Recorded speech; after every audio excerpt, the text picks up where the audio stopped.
Hello and welcome to Open Door Live with Vince Robinson and my very special guest, Dr. James Brown. We just concluded a recording of a broadcast that aired on AM 1490 WERE with our broadcast partner, Hamtonio. And we were talking about culture. We were talking about consciousness. We talked a little bit about the vernal equinox. And I'm just telling you, Dr. Brown, every time you start dispensing that wisdom, I learned something new every time. What you said about consciousness is really key. So I'm going to start with that. As we're navigating this new normal, this new reality, and we watch humanity go through acceptance of a vaccine, acceptance of a virus that mutates, and all these other kinds of things. It is just so easy for us to get into a sense of hopelessness. We're looking at our ability to travel being impacted by whether or not we want to go along with the protocols that they're giving us right now. So I just want to get your take, your perspective on where we are now and how we can adjust our mentalities to cope with all the negativity, but also overcome the obstacles that are being placed in front of us to advance our lives, our spirituality, and our ability to circumnavigate. Well, your question brings to mind the inscription that was written over the arches of all the temples in ancient Egypt. And it was, "Know thyself." And that "know thyself" had everything to do with understanding how you are constructed and what you are. And the idea that we are human beings is a relatively modern idea. Ancient cultures did not accept that we were human beings. They understood that that was a transition period, a stage in evolution for each person on the planet, in that you are not destined to die a human being, but you're destined to continue to grow until you are what every ancient culture said: "You know ye not that ye are gods." And so understanding that we as consciousness, not that we are something that's conscious, but that we are consciousness itself. We are awareness, we are intent. What we do is will, that we inhabit a vehicle, an energy, matter, substance with which to interact into the world with. That is what is born, grows, devolves, and dies. But consciousness that we are is always ever present. It is our immortality. It is our connection to the divine, because there is only one consciousness in the universe. And so if we understood that we are consciousness and that we indeed have divine qualities that are inherent part of our being, then these attempts to put us in fight or flight response all the time, with all of the dire warnings coming about, with all of the changes, with all of the turmoil coming about, understanding that challenges in life are dictated in order for our growth. If you expect to become a superior runner, you can't do that by dreaming about it. You've got to go out and run to the point where you reach your limit and then keep running. If you want to develop biceps, then you go into the gym and you curl. And you don't curl until you're tired. You curl beyond the time that you're tired so that you can increase, you can expand your limitations. So we never get to where we're trying to go as a spiritual being in the absence of challenges. And if you want to become a divine being, you have to expect that the challenges are going to be inhuman. A human being will not be able to get through them. You're going to have to shed your humanity and access the divinity that is within you, the divinity which is your inherent birthright, because the only thing that exists is God. And as we are of God, we must have the similar qualities within us, those creative abilities that this reality is created from the consciousness of this one being, but we have the ability to inherently affect this reality with our own creative abilities. And we have to find that within ourselves to transcend the obstacles, the adversities, the challenges that befall us at this time. That is very profound, because in it, I'm just thinking about, what you're saying about us being consciousness and how we live in a finite way within these human vehicles that we're operating. But when the consciousness leaves that body, it continues to exist. So all of those who came before us exist within that realm of consciousness. And in that, we're still connected with them. And in certain ways, we embody them because of the DNA connection. For instance, your son looks like you because of your DNA. Right. I look like my father because of his DNA. His physical body is not here anymore, but his consciousness is a part of me to a certain extent, but his DNA is also a part of me. So there is a connection. And then when you talk about the importance of culture, culture is partly awareness of it. And when you eliminate the awareness of that culture, you also, in a sense, eliminate your consciousness of it. We have awareness in consciousness. There is awareness in consciousness, correct? Consciousness is awareness. Okay. See, that there's another jewel. So that's why it's so important for us to have consciousness. And then I'm having all these rapid thoughts right now. I'm just mindful of the CDC platform that talks about zombie preparedness. So if you acknowledge that there are zombies, or there is a potential for zombies to exist, I'm just thinking that zombies are probably folks who are not operating in full consciousness or awareness. I hope that that's a logical conclusion. Well, I'm not a big fan of the zombie movies, so I don't know all of the details about it. However, I do know some of them because of the Night of the Living Dead story and a few of the movies that followed that. And so you have beings that are animated, but they're animated to do the most primitive animal behaviors. And that is a discourse on how most of the world operates. We are moving about, struggling for just survival.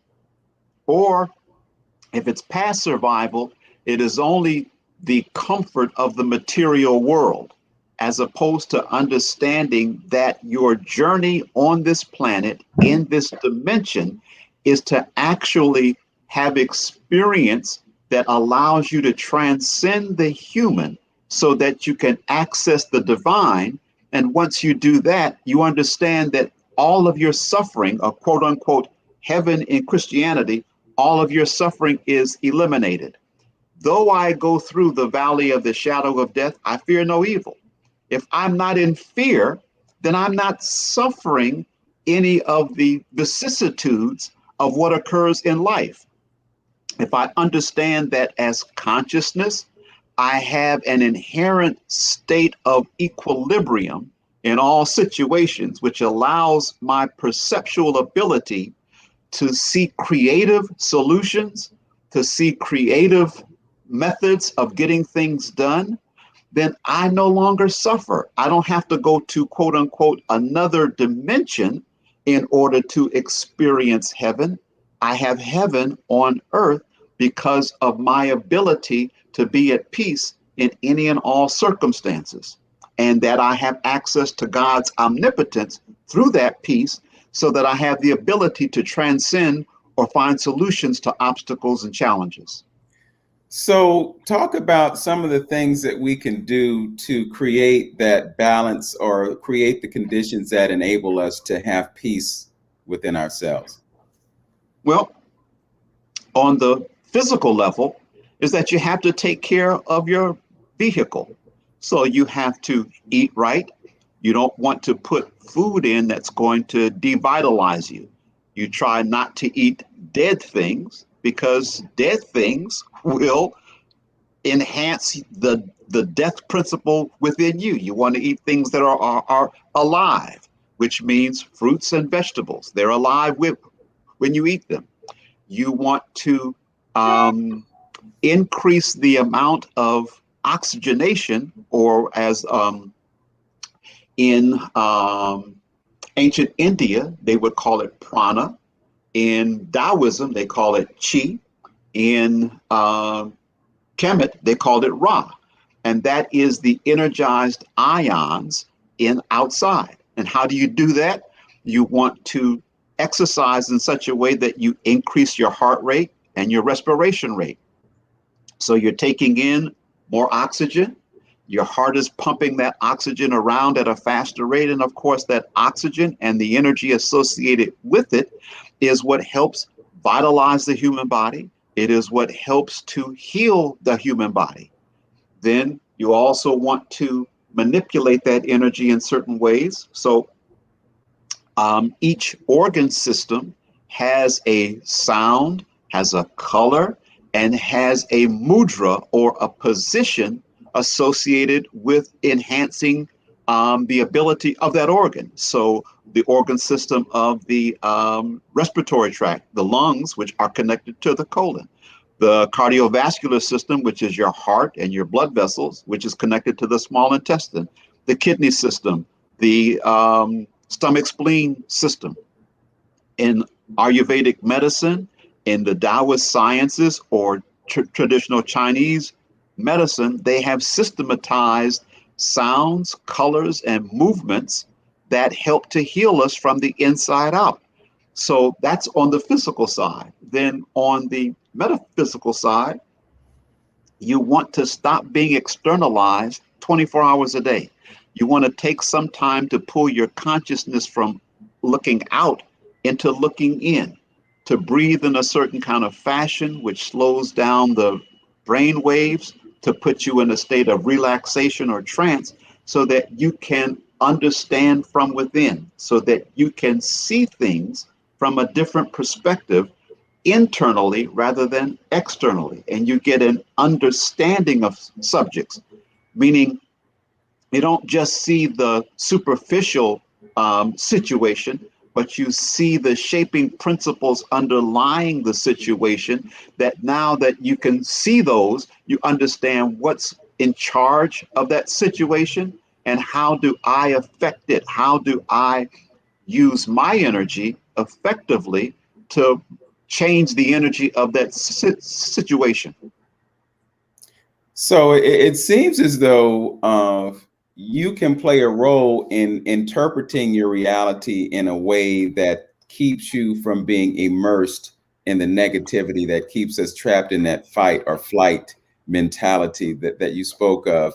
Um, I think you've also talked about certain sensory things that we deal with, and I'm looking at the color of the paint in the room that you're in, and getting a certain vibration from it. I really appreciate that color because I have a much brighter shade of that, but I'm seeing that, I'm like, wow, that's something that could be in my bedroom and could bring me a certain sense of calm or peace. Could you talk about things that we can do within our own environments to enhance our sensory experience and enhance our mood and enhance our ability to be at peace? Well, the um, I think the Black people of ancient China, the initial dynasties were people who had migrated from Southern Asia over to China, and those people initially come from Africa. So they had the basis for the Taoist understanding. and that's the understanding of various energies and how to use them to heal, to affect life around them. And so being able to um, understand those energies requires a lot of study. It's what's based on feng shui, it's what's based on astrology, is understanding the time when energies are available. So one of the things is just looking at the law of cycles, and it's eloquently elucidated if you Google chronobiology. And chronobiology will tell you at what time of day a certain organ system or the energy of that organ system is active. So, many times, many of us have to get up. People say, I wake up at 2 or 3 o'clock almost every morning, and then I've got to, maybe go to the bathroom or something. Understanding that the kidney system, the energy is high at a certain hour of the night. And 2 hours later, it'll be the lung system. So some people will have problems with night sweats, knowing that that's a deficiency in lung energy.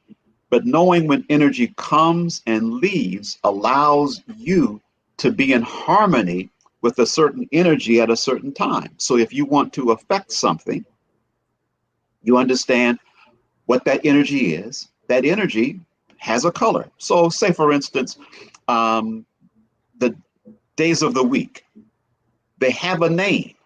So Monday, Tuesday, Wednesday, Thursday, Friday, Saturday, and Sunday. Most of them are named after planets or Roman or Greek gods. So Monday is Moon's Day. So Moon's Day is, for us, our set day. So what's the color for that? That's blue. So say I need to have, there's a situation that requires me to be more nurturing, to be more patient, to be more of a team player. Then I would wear blue and I would say a certain sound at a certain time on a Monday, and this is a science that has been so finely tuned and tweaked over thousands of years. And it comes about that many others are using this system through the Kabbalah, which is from ancient Canaan, but came down to the Hebrews and then passed on to the people who converted to Judaism in the 11th century.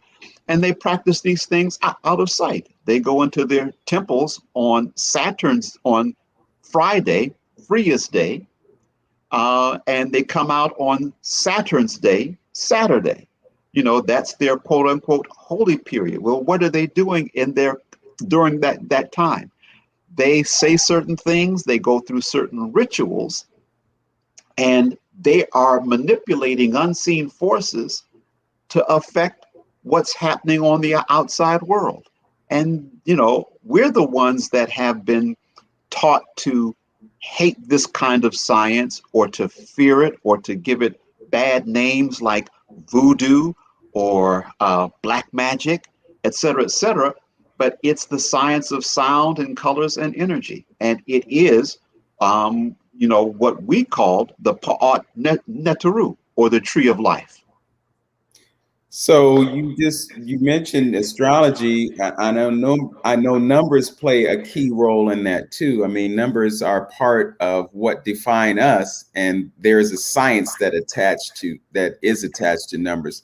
Can you talk about the role of numbers in the scheme of things? Well, numbers are related in a number of ways. They are symbols for an unseen reality. So the number 1, it is the symbol for unification of all things inherently being part of one whole. 2 is the symbol for the 2 major energies in the universe. The energy that is a warm and externalizing, the energy that is centrifugal versus the energy that is cool, receptive, or centripetal, pulls things together versus apart. That is the inherent duality of all of life. That's number two. Three is the symbol for the interactions of those two energies and the result of those two energies, the effect of what they do, and on and on and on. So the numbers are configurations, written configurations of an actual underlying reality. And we can see, they say a number of things, they by truisms, that mathematics is the language of the universe. And so, for instance, the Fibonacci sequence, that number sequence that you can see in the petals of sunflowers and how each row has a different numbers. That same sequence is seen in seashells. It is seen in how branches come out of a tree. Different different projections at different levels. That number sequence is throughout the universe. How we can see the mathematics of tornadoes, which can be visualized as whirlpools, or when you watch the water go down the drain. How we see the spiraling effect of spiral galaxies from the macrocosm to the microcosm. All of these are numerical sequences, but each number is a symbol for a verifiable reality that exists. Okay. I can relate that also to music, you Yeah, know, yes, and, yes. and I was thinking about this last night because somebody mentioned the 2-5-1 progression. And I know that the 1-4-5 progression is the progression that they use in the blues, you know. And then I realized that certain songs that I play, if I were able to give another musician the numerical progression of the chords, that I could actually teach him the song by giving him numbers instead of letters and notes, you know. Exactly. So Right. it's really amazing when you think about that. When you look at the name that you were given, you know, the name that you were given has an impact, or it has a relationship to who you are and certain traits that you have and your mission in life. All of these things are intertwined, but you know, for whatever reason, we're not really brought into a knowledge or an awareness of how these numbers affect everyone. So this is really fascinating information. Um, in the radio program today, you touched on something that I really wanted to get back to, and that was the laws of God. You know, and I know that everyone has an awareness of the 10 Commandments, but then you mentioned the 11 laws of God. Could you talk about the difference between the two things and how important it is to understand what the laws of God are? Okay, we'll speak on the difference first. The Ten Commandments come from ancient Kemet. They are extractions from the scroll of the scribe Ani. And it's called the negative declarations. What they are is a list of statements of this person not violating certain laws, such as not have I killed, not have I stolen, not have I coveted my neighbor's something or other. Those are declarations of what this person has not done. Just a brief aside, that is a very helpful guideline for all of us, because that scribe's negative declarations may have nothing to do with the violations of laws in my life. I may not have a problem at all with stealing, but I may have a problem with thinking ill of other people, of having bad thoughts about other people. So my declaration would be, not have I thought ill of my brother, not have I had bad images of my sister. So those declarations, or as the come from the Ten Commandments, thou shalt not, thou shalt not, thou shalt not, actually come from that person saying, not have I, not have I, not have I. Those are different from the laws of God. And so what we're talking about as the laws of God are basically the laws of science, the laws of nature. How is reality constructed and kept in a order and harmonious balance? How does the law of thermodynamics, the laws of motion, um, the laws of gravity, how do those laws affect me and my relationships? How do they govern life? And now, how do I either act in accordance with it or violate it? Well, if I violate the law of gravity, that means I will ignore the idea that I can jump off of a fourth floor, no, we'll say a 14th-story building and live, because the law of gravity is actually the law of attraction. It's a force that keeps me rooted to the earth. So if I jump off a certain height, knowing the fragility of this human body, at a certain point, it's going to break when it hits the ground. But that is also based on Ma'at. Ma'at is the force that holds all things together. We've misinterpreted love as a fuzzy feeling, a warm feeling that we get when we're in the presence of what it is that we quote unquote love. No, that is a resonance with something that we appreciate. Love is the force that holds everything together. It is the force that keeps the earth revolving around the sun without spinning off into other galaxies. It is the force that holds a spiral galaxy together and not everything bursts apart. It is the force that holds the electrons in orbit around the nucleus. It is, for the human aspect, giving, expecting nothing in return. The ideal part of that would be the sun. The sun, what it does is its function. It shines and provides life. Whether we acknowledge the sun, whether we say, thank you, sun, whether we put on shade and dark hats and say, oh, the sun is too bright, whether we appreciate it or not appreciate it, it does its function, which is to bring life. That's what love looks like. It is the force that holds everything together and vitalizes everything. And so our job in that regard is to live according to the laws that nature runs by. The primary one is, number one, we are consciousness. Consciousness is not energy matter. It's separate.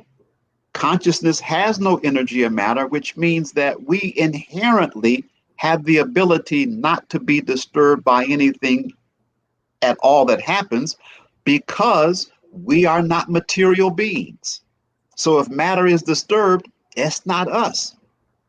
Do I have a physical vehicle that is ailing if certain things happen? And can I perceive discomfort? Yes, but I am perceiving discomfort in the vehicle that I inhabit. I am not hurting. I am not sick. The vehicle is sick. So understanding that primary principle of what I am. That's number one. I am inherently peaceful. Number two, there is only unity in the universe. How do I violate that? If I look at you as something separate from me, which gives me then the right to do certain things or say certain things or think certain things of a negative way about you, against you. If I understand that what I do to you, I do to me, then my behavior is shaped, my reality is shaped by something different because I see the world differently. I'm living my life according to the laws of nature. Trees are not separate from human beings. We have to coexist because without carbon dioxide, trees can't exist. We give off carbon dioxide when we exhale. We cannot exist without oxygen. Trees give off oxygen when they exhale their waste products. It's a symbiotic relationship, both working together for the best of the whole. That's unity, and that's a primary law. And there are 11 of them that our ancient scientists understood from looking at quote unquote nature or the nature, which is where the word nature comes from, which is the Kemetic word for God. That's impactful, extremely impactful. And, I'm thinking about the power of words, and I want to talk a little bit more about that. But when you were talking about the negative declaration and you illustrated the difference between those and the 10 Commandments as we receive them now, the 10 Commandments saying, thou shalt not versus not have I. Could you put that in context and how that difference is a really critical difference when you express those words or those thoughts? Sure, because when I say not have I am speaking about myself in the present. We have, when we're indoctrinated into this reality, we have the idea that there's the past, the present, and the future. Not understanding that there is only present. There is only present. The past doesn't exist, the future doesn't exist. Everything is present. So when I say not have I am speaking about myself in the present, which gives more power to it in that it's an ongoing statement every time I say that. It doesn't mean I haven't done it yesterday. It doesn't mean I'm not going to do it tomorrow. But as of I stand right here now, for my conscience, because when I make the declarations, I'm speaking to my conscience, which is the divine aspect that lives within me, God that's within me. I am declaring, not have I broken this law today, as opposed to an external dictate from somebody else. It is discipline imposed from the outside, as opposed to what our ancient understood. Discipline must be imposed from the inside. You're trying to teach people to govern themselves because every person is a king. And that's a king is neither male nor female. And our ancestors proved that because they were female kings. A king is the sovereign ruler. And this is my real estate. My life is my real estate. I am sovereign in that reality that I create of my life. And so I am the one that imposes the discipline by looking at my life and saying, I've got a problem with anger. So, I need to work on my anger. And every day after I've worked on it, I will review and say, today, not have I gotten angry at this particular thing that usually sets me off. Not have I gotten angry about this. Not have I responded to anger. Because why? Because the anger actually increases the adrenaline level, the cortisol level, and deteriorates my body. It activates the primitive brains within, shuts down the divine concept of God and my life in the prefrontal cortex, shuts that off. So I'm actually killing the higher aspects of my being when I indulge those negative emotions. So I am imposing discipline from inside because I recognize the value of my being. I recognize the value of the quality of life that I lead and longevity so that I can learn all the lessons I need to know, as opposed to someone externalizing and forcing discipline upon me which means I'll never be able to grow up and control myself as I need to as a sovereign being. Okay, sovereignty is so important, and understanding what that means is even more critical. But you brought up the idea of emotions, and I just want to try to dig into how important it is for us to have a certain level of control of our emotions, because it's impossible for us to live in this world without emotions. But being able to have some type of command in terms of, controlling our emotions when we react to certain kinds of things. Just looking to get some guidance on how we can imagine how we can manage our emotions so that we can prevent some of the damage that occurs from experiencing those emotions over too long a prolonged period. Well, emotion is simply energy in motion. And that energy in motion moves us to behave a certain way. So, understanding that my belief system, my opinions, my experiences allow certain situations to trigger a reaction within me, a biochemical reaction within me, which motivates me to do something.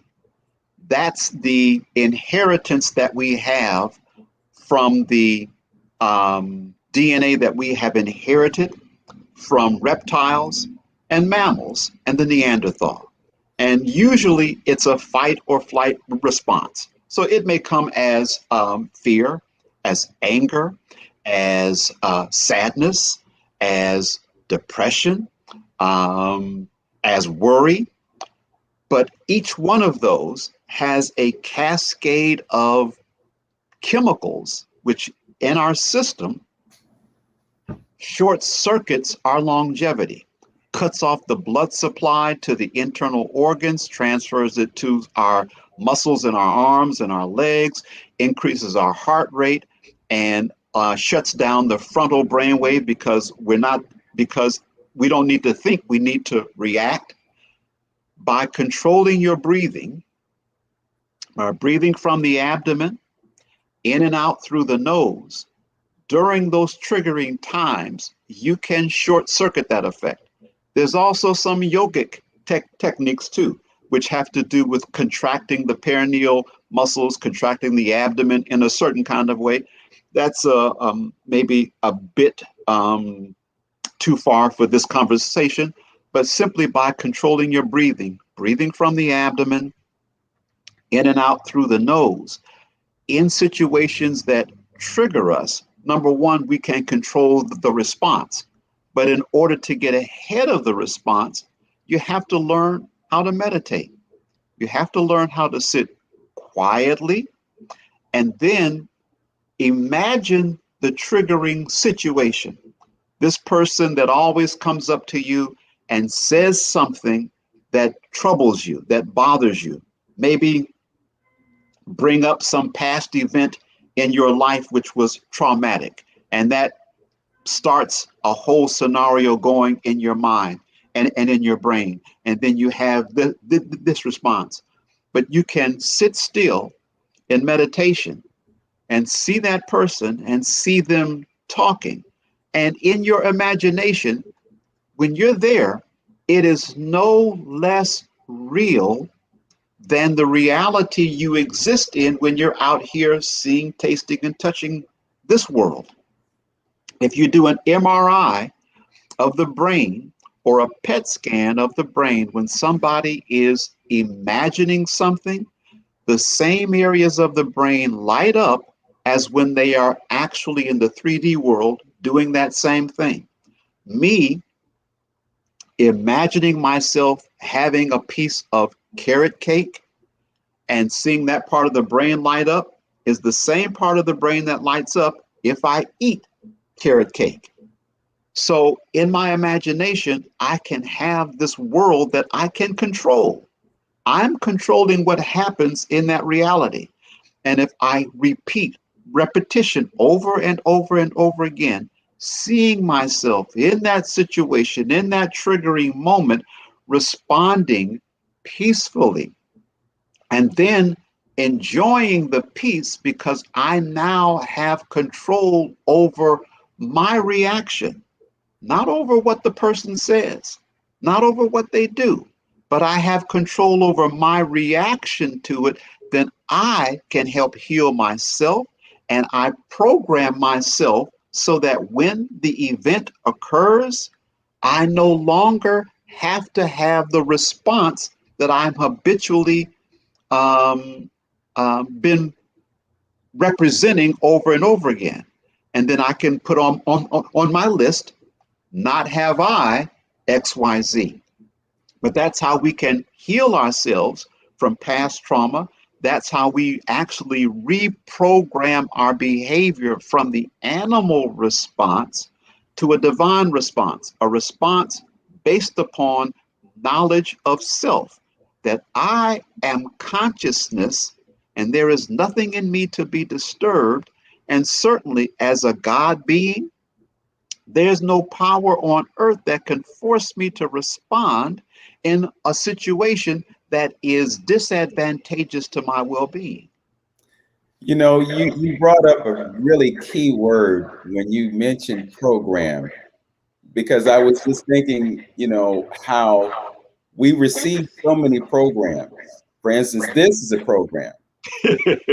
We watch television shows that are Programming. programs. It's all programming, and it's all intended to affect our mental state on some form or another. So that's really a profound statement, and I want to come back to the power of words, because we use words oftentimes not being fully mindful of the impact that our words have on ourselves, our behavior, our knowledge of ourselves. Like someone could say to themselves, I want to lose 20 pounds, but I can't do that. Well, when you said you can't do it, then you created the reality of your inability to do that just because of what you said. But conversely, if you said, I'm going to lose 20 pounds, and then you assigned yourself to doing that, then you have created the reality that it is very possible for you to do. So when we think about programming, and again, this is just what's in my head space right now. I'm thinking about all these PSAs and all these commercials that we're being given right now to push us towards doing a specific thing. And I know you know what I'm talking about. I do. And I see how it is being evidenced in the conversations that I'm Yes. hearing around myself. And it's like, a year ago, we may not have been as inclined to cooperate with this. But because this message has been repeated so Repeatedly. many times, Repeated. there's Repetition. acceptance of it that defies our logic in terms of our relationship with our own sovereignty. We're giving up our sovereignty because someone has suggested to us that it's in our best interest to do that. Well, the programming, number one, repetition, but also there has to be a time of receptivity. And so you can generate the receptivity if you keep putting people in a fearful mode. If you keep them in fight or flight, of course, then you shut down some of the cerebral cortex where reasoning occurs. And so what we have to do in order to keep our clarity, and the other thing too is what my person had to work on was an automatic rejection of being programmed a certain way. If a group of people are saying, do this, my usual reaction is if they say go left, I'm automatically going right. And that's not a good response either, because now I have been governed because it's an automatic response. It's not a being in the moment and assessing the situation in the moment and then making a decision. It was programmed. I had programmed myself that if they said go up, I'm going down. If they said look left, I'm going to look right. So I had to actually decondition myself and say, I'm having an automatic response. I need to be able to sit back and look at the data and information and try to tease out the proper scientific evidence and then base my behavior on that, as opposed to agreeing automatically or disagreeing automatically. But yes, there's been a constant onslaught from all mass media. And of course, we know in the United States, mass media is controlled by 6 corporations. They control the radio stations, the TV stations, the publishing industry, the music industry, the movie industry. And so all these messages have been coming. We need you to do this. We need you to do this. We need you to do this. But that's the same way that we can deprogram ourselves, is by, in meditation, in trance, saying the same thing over and over and over and over and over again, actually to unbrainwash ourselves from certain automatic reactions. Yes, we're being herded, and I use the word knowing of the immunity that they're asking about. We're being herded to behave a certain kind of way. And so, not just being herded to behave a certain kind of way, but some of us want to understand what's the reasoning we're being herded that way? What's the end game? What's the point that this exercise is all about? It can't just be, what they're telling us about, because we're never, ever in mass media given a full understanding of the situations as they occur.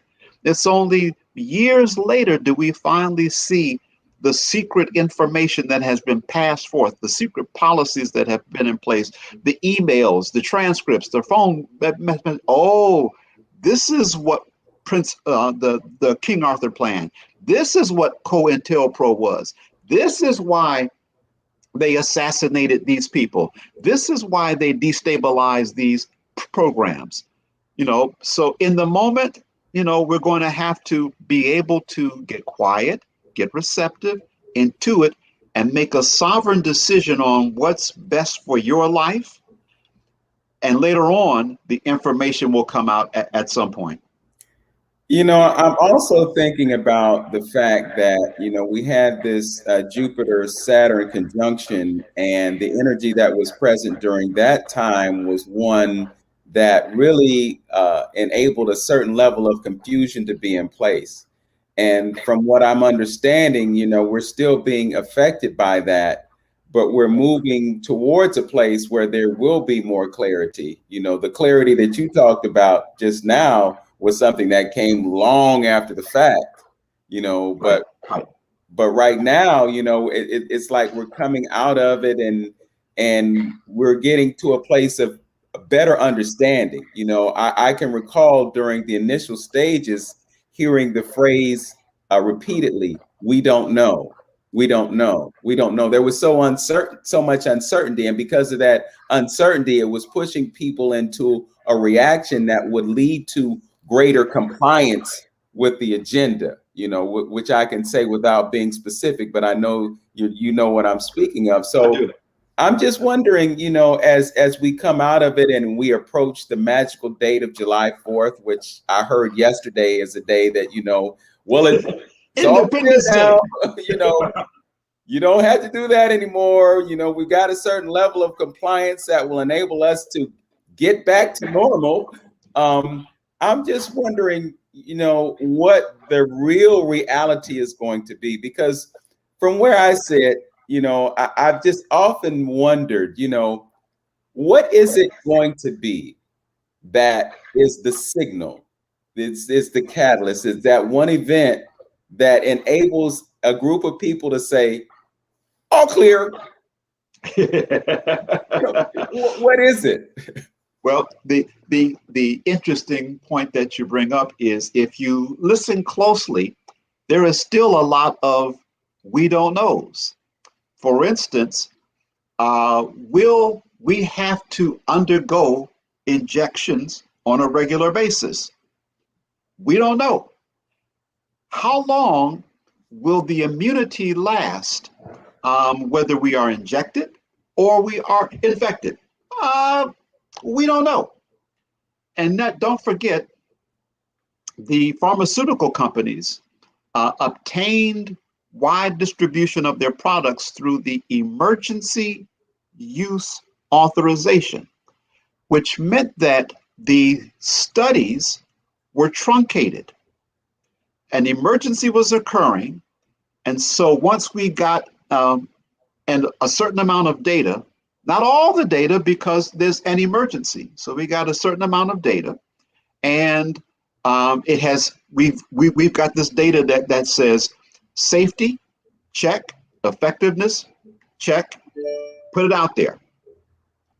But the study was truncated. So actually, now that there's wide distribution, this is the real study of safety and effectiveness. We shall see, because we don't know. Our evidence suggests, the evidence supports. That's information that is different from knowing. Experience is knowing. We shall see what the experience shows us. Okay. Well, I'm going to deter us from too much involvement in this, because I know that we're being watched and we're being listened to. And we had the experience of having one of our broadcasts removed because perhaps something that was said that was too truthful for the public to hear. I'm just going to put it in those terms. But I do want to talk about the things that we do know. You know, the things that you mentioned about the transition from winter to spring, that's something that we do know. There are things that we can do that strengthen our ability to live in a healthy way. Those are things that we do know. These are things that have been tried and tested over the centuries. And we do know these things. And I would rather rely on knowledge than to rely on conjecture or uncertainty. So, just for the benefit of those who have an interest in this, I just want to make sure that we cover all four seasons, and we can do it this time. And well, I don't want to say never come back to it, because we can always come back to it. But just to create some clarity around the cycles of nature, the seasons, and how we enter those seasons. We start with the winter solstice. Would it be accurate to say that we start there, or do we start with the vernal equinox? The winter solstice is the end and the beginning of the year. End of the year and the beginning of the next year. Okay. So how do we begin the year? What's the best way to start? So the best way to start is to isolate and internalize. That is, the winter starts December 21st and goes through March 21st. And so that is the yin and yang configuration of cold and wet. So during that time of year, that coldness and that moisture, the moisture, of course, makes us a whole lot more receptive to learning from within. The coldness helps our consciousness go inward. So we spend 21st through the 24th not involved in external activities, going out into the marketplace and shopping and putting intoxicants into our bodies, or engaging in a lot of external activities, because that is what the ancient ancestors considered the holiest time of the year. They say that that was the time when actually you can hear the voice of God speak more clearly to you than at any other time in your life. And as you're the most receptive, it is the time that you can reprogram yourself the most effectively. So we spend that time fasting and meditating. And by not just getting relaxed and calm, but by actually engaging in the thoughts that we're going to plant as seeds, that we're going to water with our devotion, we're going to water with our trance like state, that we're going to spread the sunshine of joy and vitality onto, that we hope to see in our character or in our lives start to show up in the springtime. So from winter to spring, I'm sorry, so let's start with autumn.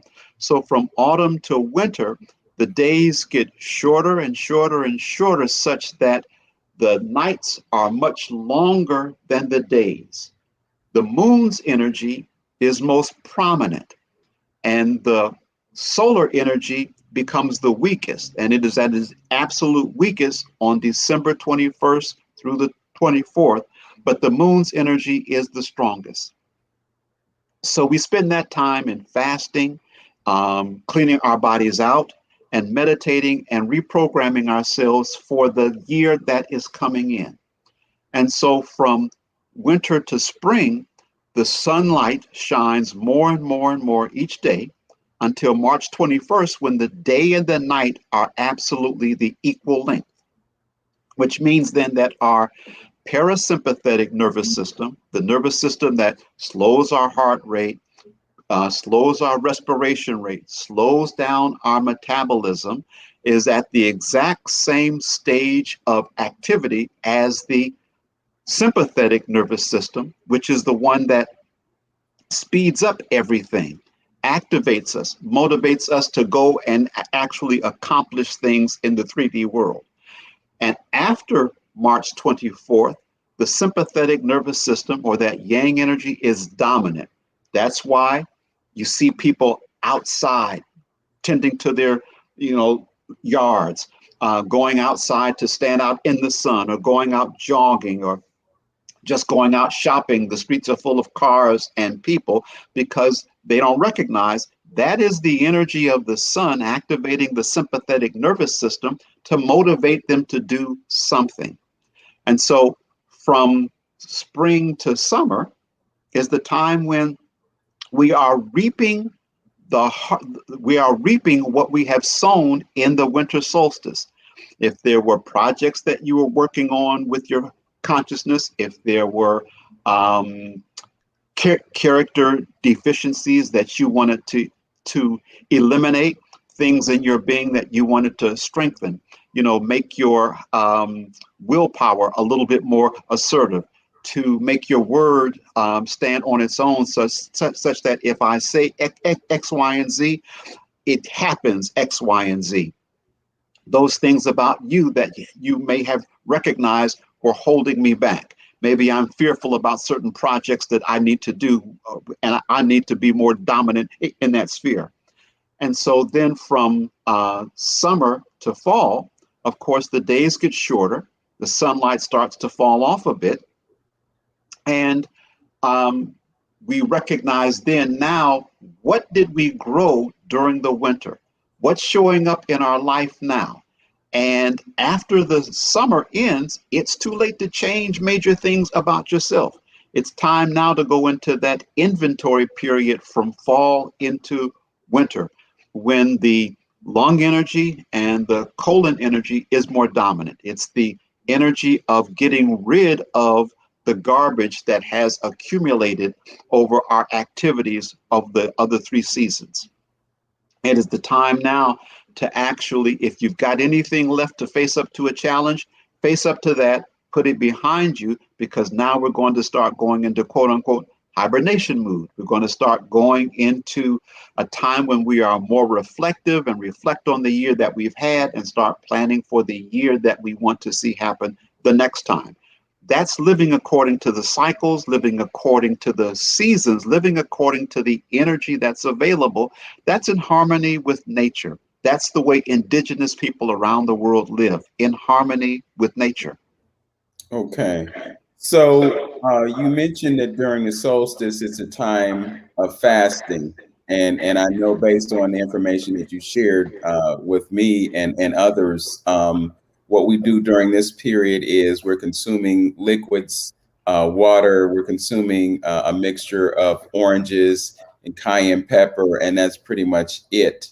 Uh, then going into spring, you do some type of a detox for a day or two, going into the equinox. And then during the equinox, you do the hot salad mix, which was the mustard, the dandelion greens, the endive, the jalapeno, the hot peppers, the garlic, the onions, the ginger, the cayenne.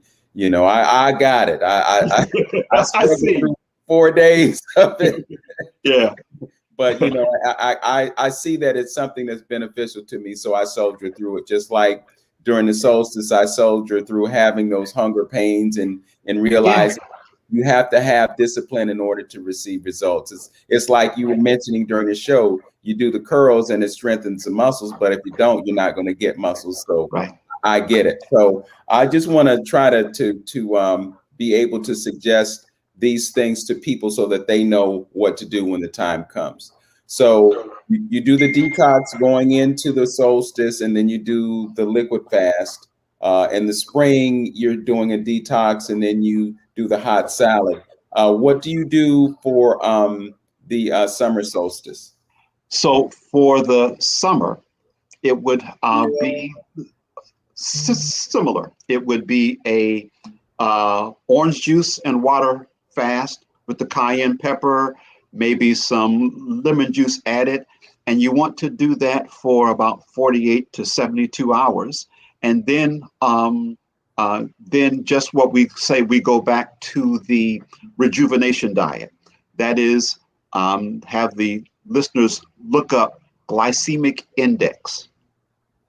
Glycemic index indicates how fast sugar from the food that you're eating goes into your bloodstream.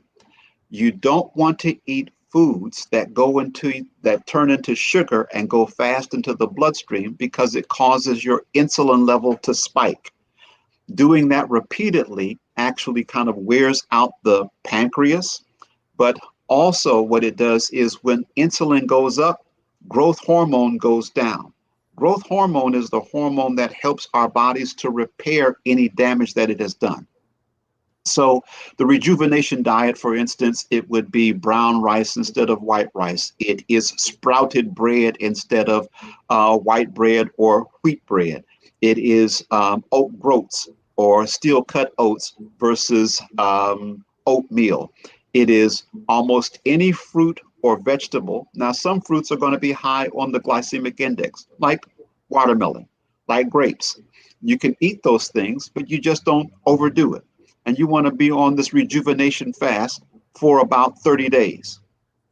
And so by fasting with the hot salad during the fall and the spring, fasting with orange juice and the rejuvenation diet during the summer and winter solstices, that means every 3 months you're cleaning out your body. I was reading something the other day where they have analyzed 59 different chemicals that are in the blood and in the milk of pregnant women and fetuses that were not present in 1965. Most all of them were products of plastics. And so we cannot help, as much as you're trying to eat as clean as you possibly can, you cannot help but getting toxins into your body through what you drink, through what you breathe, through what you eat. You can't help it. And the accumulation of the toxins is what causes a lot of the diseases that we're suffering from. So, eliminating and fasting and detoxing 3 to 4 times a year helps really to kind of keep you on a certain kind of equilibrium, such that you can keep your body in the kind of shape that it needs to be in for you to have a long lasting life. And of course, the longer you live, the more experiences that you have and the more things that you learn. Okay. I just want to make sure that I'm clear about what you said about the summer solstice. Did you say 48 to 72 hours within the solstice to do the juice, or were you saying that I would following the solstice you do the rejuvenation diet?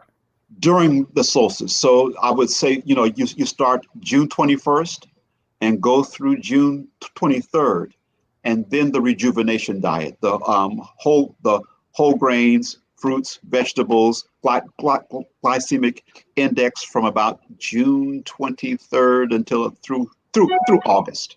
Okay. I appreciate that because otherwise I would have been starving myself for a couple of extra days. No, Just, no, no. just kidding. Yeah. Just kidding. I tell you, I have amazed myself within the past few years, just being able to fast for 4 days, and I've reached a point sometimes in my fast that there's a certain desire to take it even further, Yeah. because it's like, wow, I just didn't know that I was able to do this. And now that I know, it becomes a challenge, and that there is a reward, and you can validate the fact that fasting is one of those things that does give your body an ability to repair itself, and it gives you a break. It's just like, I'm gonna be graphic about it, but when you go through the fast, there's not a whole lot of defecation going on because you're not putting anything in and you've emptied everything out. So just having 3 or 4 days that you take a break from that, because elimination requires a lot of energy anyway.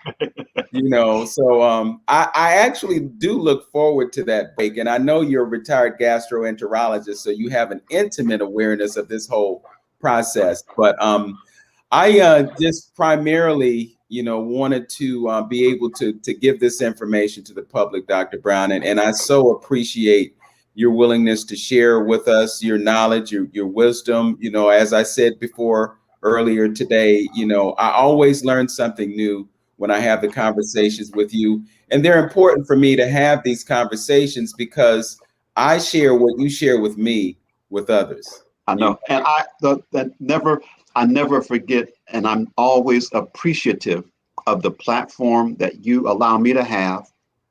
But also, I watch a lot of your social media posts, and I am thrilled to see you just passing on these ideas as they were passed on to me.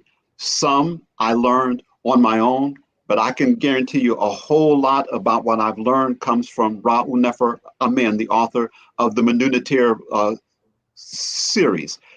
This is the wisest person I've ever encountered in my life, and he is a modern day sage. And so a lot of the healing I got from meeting people on that same journey. So I learned a lot about Ayurvedic medicine, Chinese medicine, Taoist theory, yoga, from the people that I met on this path. And so I'm just a vehicle to transmit it on. And I'm so thankful that you have all these social media platforms that you're able to dispense that to.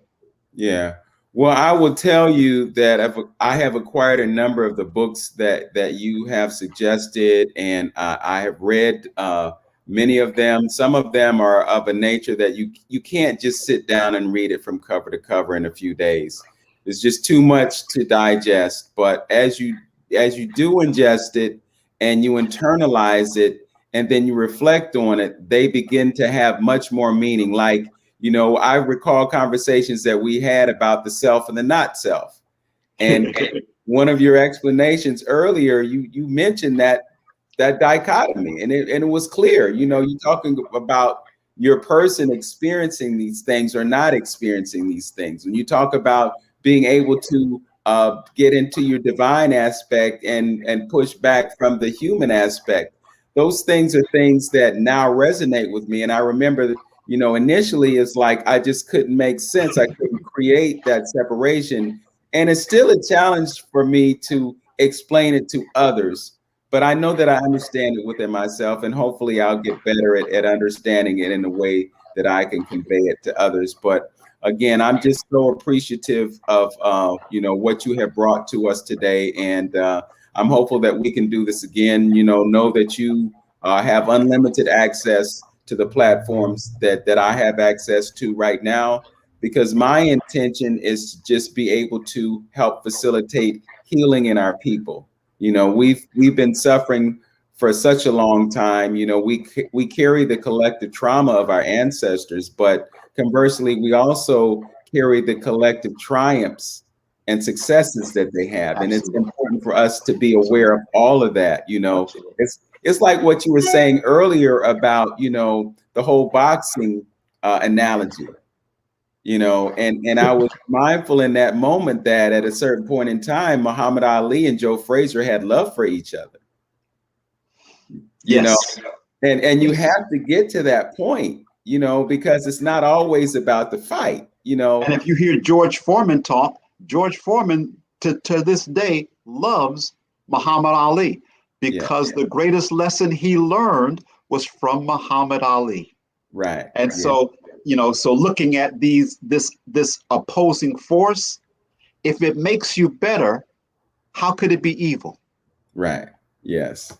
Well, those are wise words for us to conclude the broadcast on. I didn't know that we would go this long, but we could talk about these things endlessly, and continue to learn. But we'll stop it right here, and hopefully those who are watching us right now, because we've had a steady audience as we've done this broadcast, and people will be able to go back to this and probably pull some things that they may not have fully understood the first time.